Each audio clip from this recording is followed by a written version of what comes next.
মুসলিম বিশ্বের চলমান সংকট নিরসনে ইরানের সঙ্গে জামায়াতে ইসলামী কাজ করতে চায় বলে জানিয়েছেন দলটির নায়েবে আমির ডাক্তার সৈয়দ আবদুল্লাহ মোহাম্মদ তাহের।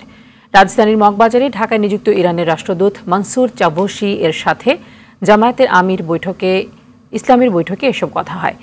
পারস্পরিক সহযোগিতায় এদেশের সাথে ইরানের ব্যবসা বাণিজ্য আগামীতে আরও ঘনিষ্ঠ হবে বলেও জানান নায়েবে আমির। এ সময় অন্তর্বর্তীকালীন সরকার ও বাংলাদেশের পাশে থেকে সহযোগিতার আশ্বাস দিয়েছেন ইরানের রাষ্ট্রদূত। ইরান সরকারের পক্ষ থেকে জামায়াতে ইসলামীর প্রতিনিধি দলকে ইরান সফরে আমন্ত্রণও জানানো হয়। বৈঠকে জামায়াতে ইসলামীর আমির ডাক্তার শফিকুর রহমান ও নায়েবে আমির অধ্যাপক মুজিবুর রহমান সহ ঊর্ধ্বতন নেতারা উপস্থিত ছিলেন।